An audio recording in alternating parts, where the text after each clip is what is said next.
Hey guys, this is a quick unboxing video of the Asus TUF Gaming X570 plus Wi-Fi motherboard. Man, that's a long name. We'll be going through all the contents inside, and I'll be removing that oversized I/O cover just to see if it actually does anything. Welcome back to another video from Reviews for Life. Let's begin. The outside of the box really isn't that interesting. The sides basically tells you what product you're getting, and it's only when we come to the back of the box that we actually get some specification information. Now, this stuff can all be found on the Asus website, so I'm not going to go into much detail. Opening up the box, we're greeted with the motherboard and a small compartment for the antenna. This package actually has two parts, the antenna itself and the base. The cable for the antenna is about 32 inches long, so it's pretty short, and to me, it's really just designed to rest on top of your computer case.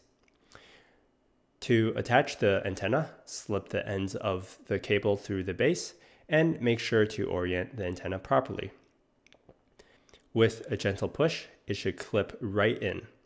There's also small grooves on the bottom to make the cable flush. Next, we'll put the motherboard aside for now and take a look at the bottom.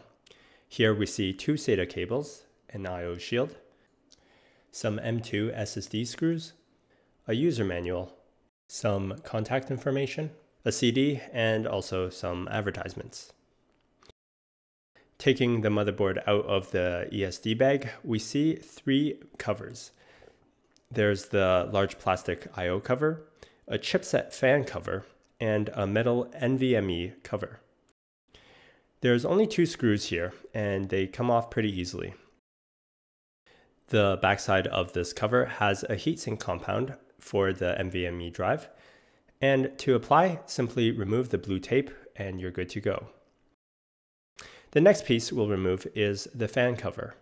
There's two Phillips screws on the back and are highlighted by these gray circles. Once removed, the plastic cover kind of just falls off. Taking a closer look, we see that there's some plastic legs to hold it in place and some guides to help with the airflow. Now, if you really wanted to customize this, I can see this piece being 3D printed. All you need to do is grab the dimensions. There's not much else under the cover, just a fan and some fins for ventilation. Now to the interesting part, the big I/O plastic cover. To remove this, there's two screws on the back, once again outlined by the gray circles. This time, when the screws are removed, the cover is actually trapped behind the VRM heatsink. There's two ways to get around this. The proper way is to obviously take off the heatsink and then everything comes apart. But since I'm a little lazy, I'll just push the heatsink off to the side and pull. Just like that, the I/O cover comes out. The cover itself isn't too interesting. We see that it doesn't actually do anything. And taking a closer look at the motherboard, there's nothing really that needs to be protected.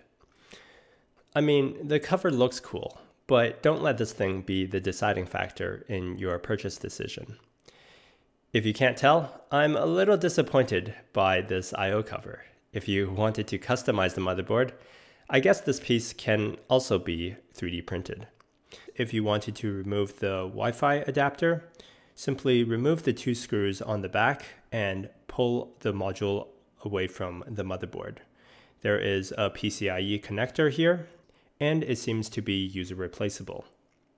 Alright, that's it from me. Thanks for watching, and I'll see you in the next one.